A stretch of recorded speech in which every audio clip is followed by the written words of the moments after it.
som tager til Athen i Grækenland her til juni for at være lys i et mørkt område.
This Thursday evening we went actually here to have an outreach for drug addicts.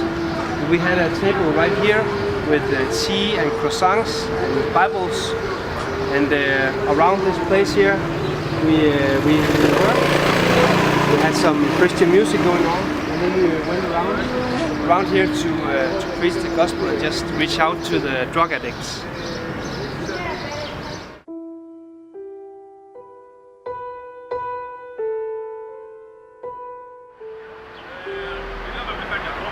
So right here, see there was a man sitting drunk.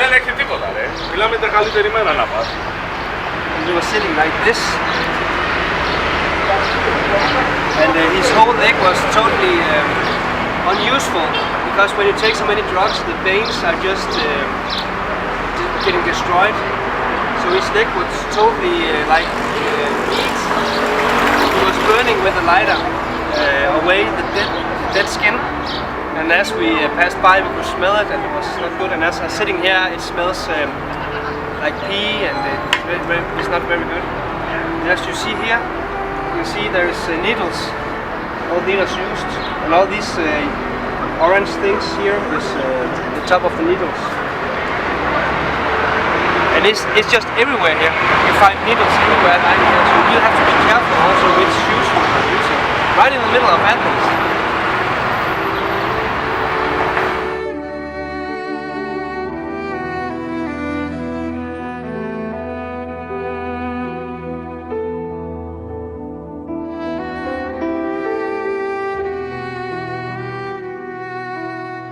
As you see in here, where these two benches are, the Nigerian like back man, the man behind all the drugs, was kind of dealing. And some other guys also went there from the team and preached the news for them. We had the opportunity to also pray for some, and one of them was a guy that has been on Mercy Center before, but now he was on drugs again. So we just had the opportunity, together with Elias and also other from the team, to pray for him and just bless him and call him back to the Lord again. That was a very strong moment. And also even stronger moment was that a guy called George from Mercy Center, his sister is in drugs still, and George is out of drugs and has been for a lot of months. but she came here and had the opportunity to also get a prayer, and that was very strong.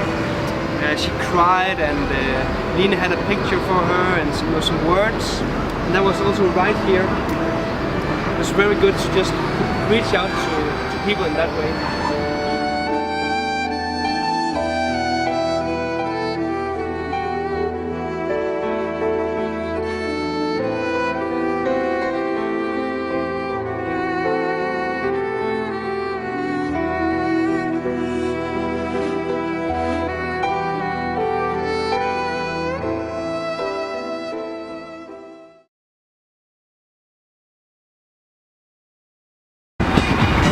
While you see party and joy behind here, actually something more worse is going on.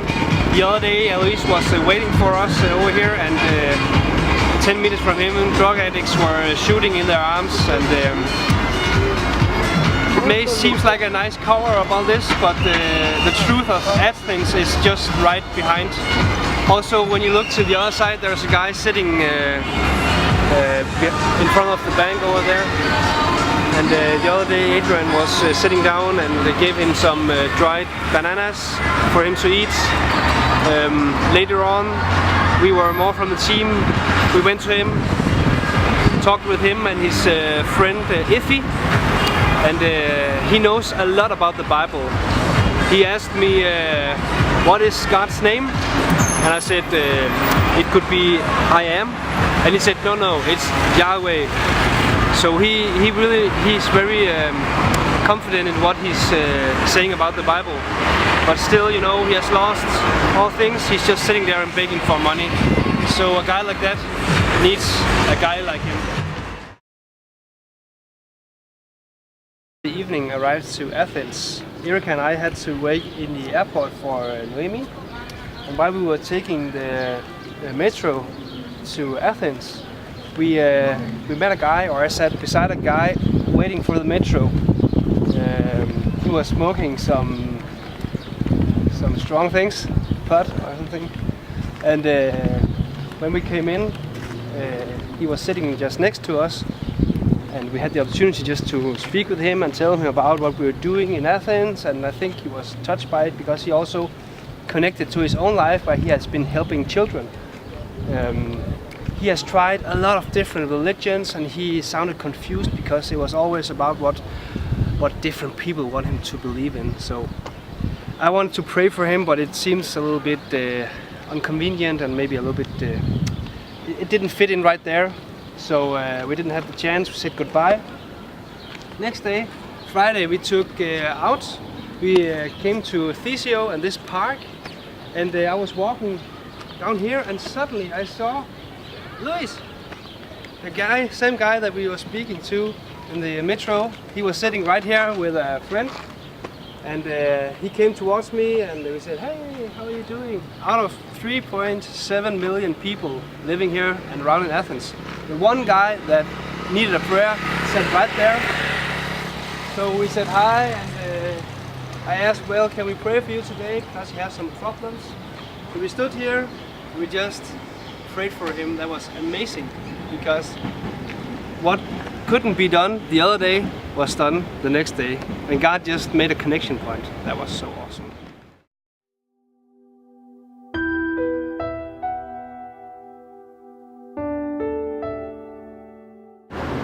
Here at the Messi Center, there's one guy, his name is George, and this guy, he has crazy story. He's live here now, and he's responsible for the center, just help the new drug addict to come and help about that.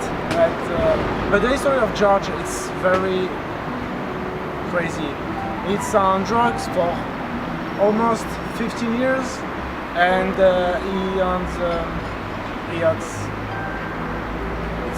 it's on the group. He working on the Nazi group, but he's one day he's on the street, and he's very on drugs. He's almost dead because he has no vein, and he take a drug here. And after one guy speak about Jesus and the Mercy Center, and he accept like that. He, okay, I'm ready, I'm come. And 20 months after, he's just free about the drugs. He has a new vein because before he has no vein because too much drugs. And now he has new vein, and he loves Jesus in the life, and now he help. The new is coming, and he help for now stop the drugs. It close sometimes because for new people it's just I don't know, and you're not sure, but it's very good guys. And I see George the first time it's just no smiling, just look the people around. It's a really big guys. It's like that now. It's very.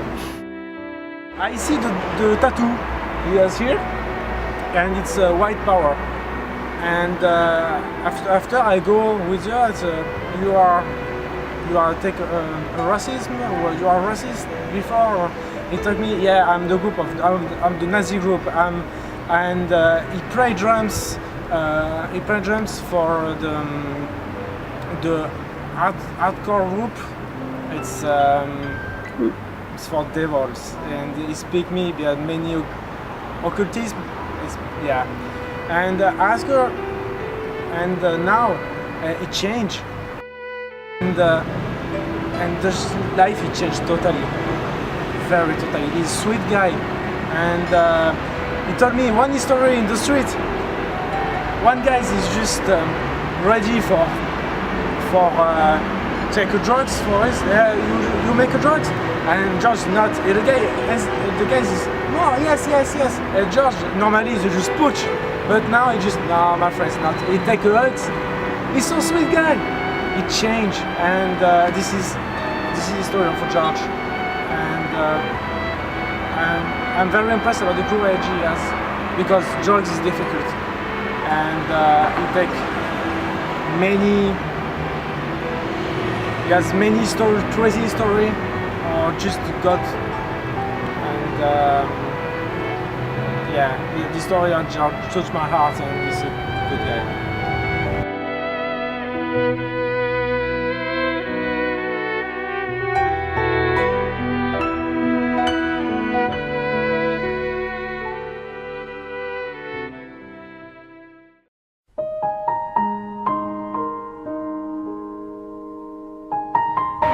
There's a lot of things to say about this trip, but one thing that I will remember of, it's George's sister, Anna. She takes drugs, she's still on drugs. Now she shoot herself in the arteries here, and she could lose her leg because of that. Her brother George is very worried about her, and we saw her the other night when we were outside to reach the drug addicts, and yeah, we saw her, and she really touched me, and she would like to go out of the drugs, but she's really afraid of doing that, and she would like that they open a center for women here at the Mercy Center, because it's the only program she believes in because of her brother. And she prays every day. She said that to us, and she said to us that we could see God through us, like we were beautiful because of that, because what was in us. I really have a lot of hope for her, and I hope that next year, I hope that soon she will stop drugs.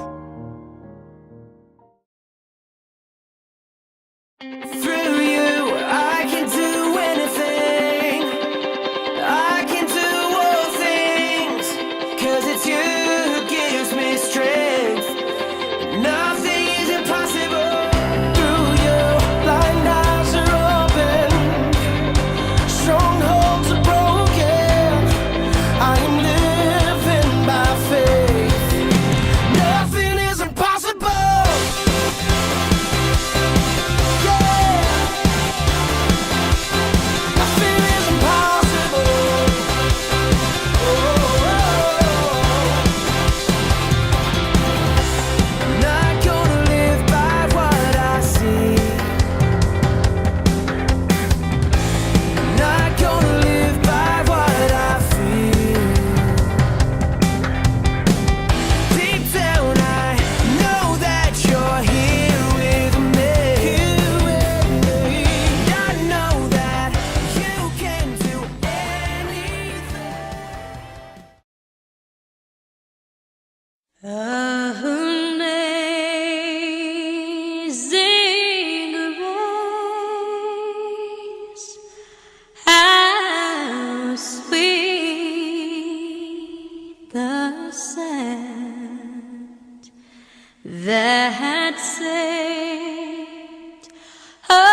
But now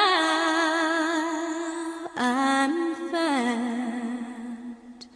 What